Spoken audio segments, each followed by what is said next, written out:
দেখেন দর্শক, আপনি ইন্টারভিউ কেন নিতে আসছেন? চুল কালার করার আগে কি করতেন? কি করতাম তখন? ওই ওয়াজ মাহফিল করতাম, তখন মাদ্রাসায় চাকরি করতাম। শুনলাম যে আপনি নামাজ পড়াইতেন এক সময়, সেটা কি আসলে সত্য?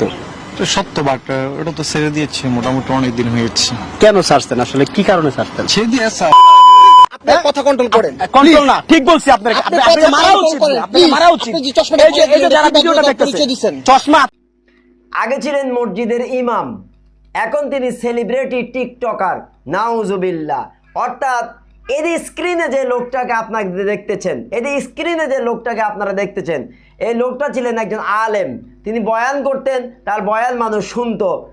এখন তিনি জনপ্রিয় সেলিব্রিটি টিকটকার, নাউজুবিল্লাহ। আসসালামু আলাইকুম রাহমাতুল্লাহ।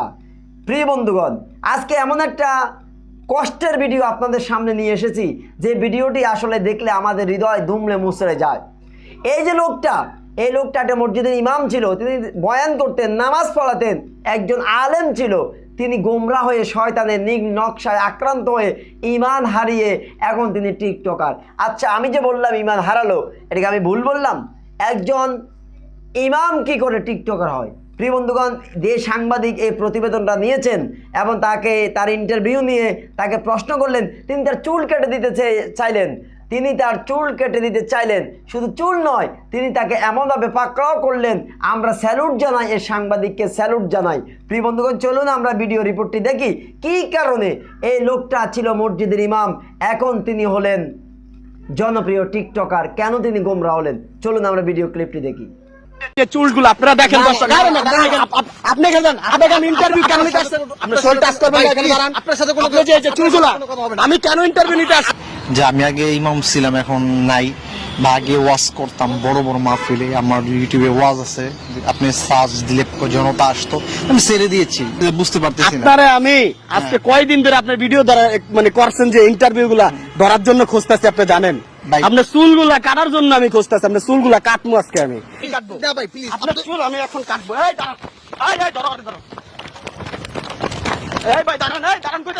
আসসালামু আলাইকুম ভাই। ওয়ালাইকুম আসসালাম। আচ্ছা, আপনি এই যে চুল কালার করার আগে কি করতেন? কি করতাম তখন? ওই ওয়াজ মাহফিল করতাম, তখন মাদ্রাসায় চাকরি করতাম, মসজিদে ছিলাম। আমরা শুনলাম যে আপনি নামাজ পড়াইতেন এক সময়, সেটা কি আসলে সত্য? সত্য, বাট ওটা তো ছেড়ে দিয়েছি, মোটামুটি অনেক দিন হয়ে যাচ্ছে। কেন ছাড়তেন, আসলে কি কারণে ছাড়তেন? ছেড়ে দিয়েছে আসলে, ওইখানে অনেক কারণ আছে, তো এত কথা আপনাকে এই মুহূর্তে বলা যাবে না। নেক্সট টাইম কখনো সুযোগ হলে বলবো। নেক্সট টাইম এখানে আমাকে না বলার, আপনার বলবেন লোকে যে যারা ভিডিও দেখতেছে তাদেরকে, আমাকে আমার বলার প্রয়োজন না।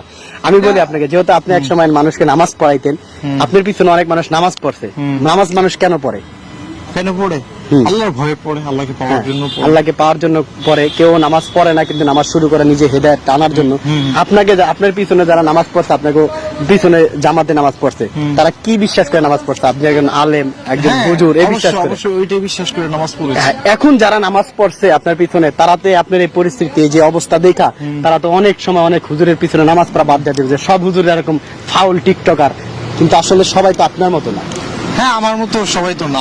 আমি তো বলিও না যে আমার মতো সবাই, আমার মতো এই যে মানুষগুলাকে কেন এই ক্ষতিটা করলেন? যারা আপনার পিছনে নামাজ পড়তো তাদেরকে কেন এই ক্ষতিটা করলেন আপনি? তারা তো অনেক অন্য আলেমদেরকে বিশ্বাসই করবেন, অনেক হুজুরদেরকে বিশ্বাসই করবেন, এই ক্ষতিটা কেন করলেন? ভাই প্লিজ, আমি তো আপনাকে বললাম, আমি নেক্সট টাইম আপনাকে কখনো বলবো বিস্তারিত। না, বিস্তারিত এখন বলেন, আপনি নেক্সট টাইম কেন বলবেন? আসলে কারণটা কি? আপনাকে কেউ মারবে না, শয়তানি কেউ লারবে না, মানে শয়তানের নালাল একটা মানুষ, কেউ লারে নাই, কেউ লারবে না। শয়তানে যদি নালারে একটা মানুষকে এইভাবে কেউ নামাজ ফালায় রেখা এরকম চুল কালার করে দৌড়াদৌড়ি করে মিডিয়া টিকটকে ভাইরাল হওয়ার জন্য, এটা কেউ করে? ভাই শুনুন, আপনি আমাকে টিকটক আমার ভাইরাল হওয়ার, এটা কি টিকটকের না? চুল টিকটক না?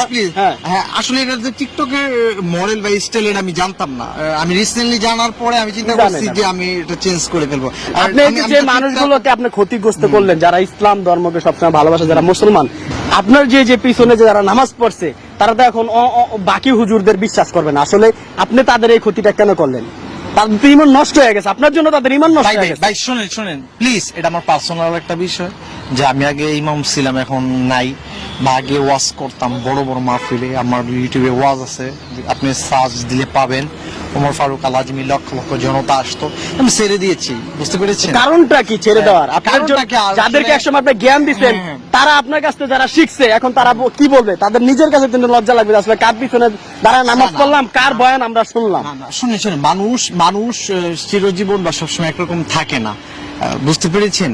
আসলে মানুষকে যে কখন যে কি হয়ে যায় এটা বলা যায় না। মানে মানুষ অনেক মানুষ আছে যে জালেম থেকে আলেম হয়। হ্যাঁ, হতেও আপনি পারে, আলেম থেকে জালেম হয়েছেন। হতেও পারে। মানে আপনি কি আমি আসলে জালেম নিজেকে নিজে তো বলবো না, এখন আপনি যদি আপনার বলেন- বলা উচিত তো, কারণ আপনার যে না, না। ব্যাস, আপনার পিছনে যারা নামাজ পড়ছে তারা মানুষ কি বলবে মানুষকে, যে আসলে যারা সব হুজুরে এরকম বলবে আপনার জন্য বাকি হুজুরদের খারাপ বলতেছে। ইসলামকে আপনারা ধ্বংস করতেছেন ভাই, কিয়ামতের বেশি দিন না। আপনার যে পরিস্থিতি, ভাই, এই যে ভাই, কষ্ট ভাই, করতেছেন, ভাই, ভাই, রাখেন, সানগ্লাস রাখেন, খোলেন, রাখেন। আপনার সাথে সানগ্লাস ভাই। যায়, এই সানগ্লাস খোলেন, এই সানগ্লাস সরান, আপনার সাথে সানগ্লাস যায়। আপনার সানগ্লাসটা তো ফালা দিতে পারবেন। হ্যাঁ অবশ্যই, আপনি ভাই, এটা- আপনার সাথে সানগ্লাস যায়। ভাই, এটা তো অবদরতার কলে আপনার সামনে এই না দাঁড়ান, আপনার তো এই যে চুলগুলো আপনারা দেখেন দর্শক, আরে না দাঁড়ান, আপনি এখানে দাঁড়ান, আপনি এখানে ইন্টারভিউ কেন নিতে আসছেন? আপনি শরীর টাচ করবেন না, এখানে দাঁড়ান। আপনার সাথে কোনো আপনি যে এই যে চুলগুলা, আমি কেন ইন্টারভিউ নিতে আসছি? সানগ্লাসটা ফালা দিলে এটা ভদ্রতার আপনি যে এটি কি চুল, এটি কি চুল, আপনারাই বলেন এগুলা কি চুল? এই যে দেখেন এই চুলগুলো, এগুলা কি, আমি আপনাকে বলি, এগুলা কি?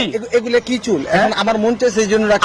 আপনার পিছনে একসময় মানুষ নামাজ পড়তো। প্লিজ আমি আপনাকে কি বলি? আপনাকে তো পিটানো উচিত মিয়া। ভাই, please। আরে পাইলে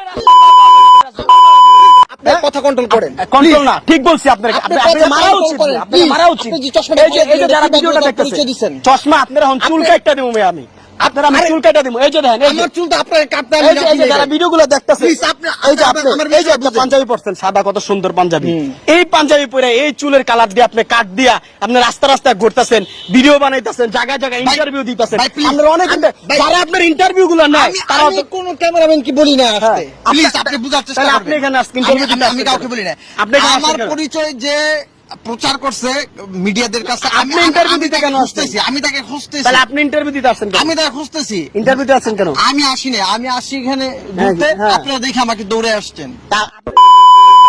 আপনাকে মানুষ ধরবে না, প্রতিবাদ করবে না, আমি আপনাকে বলি। প্রতিবাদ ভাই, করবে না। please, একটু আপনার বুঝার এখন চেষ্টা আমি করেন। বলি আপনার উচিত এর সবার সামনে যে যারা আছে সবার চুলগুলো আপনি ধরে এগুলো সব কাটটা দেওয়া উচিত, চুল কাটটা দেওয়া উচিত। না না না, ওয়াজ না, না। ওয়াজের দরকারই না। হ্যার কোনো এই যে দেখছেন আপনি যে ওয়াজ করেন, এই যে মানুষের পিছনে যারা ক্যামেরাতে ভিডিও ধরে রাখছে তারাও জানে আপনি ওয়াজ করেন, আপনার ওয়াজ শুনতে চায়। ওয়াজ দিয়ে মানুষ কি শিখায় সেটা বলেন আগে। বলতে মানুষ শিখছে, মানুষকে হেদায়েতের পথে ডাকে। হ্যাঁ, আপনার ওয়াজ শুনে যারা হেদায়েতের পথে আসছে তারা তো আবার খারাপ জায়গায় যাবে, যে কার ভাই, ওয়াজ শুনলাম যে please, please, টিকটকার ভাই, please, ফাউল লোক তার কথা বলবে। কথা বেশি বাড়ায়েন না ভাই। এই যে এত সুন্দর একটা দাড়ি, এই যে এত please, সুন্দর please। একটা দাড়ি আপনার, এই দাড়ির এই উপরে চুলগুলো কালার করছেন কেমন লাগে আপনি নিজে বলেন। আপনি না যারা আরে আছে, ভাই, আপনি বলেন, তাদের ভাই, ভালো লাগবে please, না। কথাটা বোঝার চেষ্টা বলেন, করেন। হ্যাঁ। আমি এটা করেছি শখ করে, এখন এটা কেমন লাগে এটা তো আসলে নিজেটা নিজে বুঝতে পারতেছি না। আপনারে আমি আজকে কয়দিন ধরে আপনার ভিডিও ধরা মানে করছেন যে ইন্টারভিউ গুলা ধরার জন্য খুঁজতেছি, আপনি জানেন ভাই। আপনার চুলগুলা কাটার জন্য আমি খুঁজতেছি, আপনার চুলগুলা কাটবো আজকে আমি, মানে আপনাদের জন্য। আমরা যারা মুসলমান আছি মানুষের সামনে কথা বলতে পারি না ঠিক মতো, এখন আপনি কাটবেন না আমি কাটবো। না ভাই, প্লিজ। আপনার চুল আমি এখন কাটবো। এই দাঁড়ান, এই ভাই ধরো, ধরো, এই ভাই দাঁড়ান, এই দাঁড়ান, কইতাছি দাঁড়ান ভাই, একটু ধরেন না কেন, ধরেন ধরেন না ভান্ড, ধরেন। প্রথমত আমরা এই সাংবাদিক ভাইকে স্যালুট জানাই আবারও। দ্বিতীয়ত আমরা এখান থেকে স্পষ্টভাবে বুঝতে পারলাম হেদায়েত আল্লাহর হাতে। আসলে কোনো মানুষ চাইলে তিনি হেদায়েতের উপর অটল থাকতে পারে না। আর জীবিত লোক যে কোনো মুহূর্তে ফিতনা পড়ে গোমরা হয়ে ঈমান হারা হতে পারে, এই লোকটাও তার দৃষ্টান্ত একদম টাটকা তাজা নজির। এই জন্য প্রতিটা মুহূর্তে আমরা আল্লাহর কাছে দোয়া করতে হবে, আল্লাহ সুবহানাহু ওয়া তাআলা যেন আমাদেরকে হেদায়েতের উপর অটল রাখে, অবিচল রাখে। প্রিয় বন্ধুগণ, ভিডিওটি শেষ করলাম, তবে যাওয়ার আগে একটা কথা, আসলে খুবই ভারাক্রান্ত হৃদয় নিয়ে এই লোকটার জন্য আফসোস ছাড়া আর কিছুই নয় যে সে হেদায়েতের রাস্তা ভুলে এখন সে গোমরা হয়ে গেল। তো বন্ধুগণ, ভিডিওটি ভালো লাগলে একটা লাইক দিবেন। যাওয়ার আগে একটা অনুরোধ, যারা চ্যানেলটি সাবস্ক্রাইব করেন নাই চ্যানেলটি সাবস্ক্রাইব করে সাথে থাকবেন।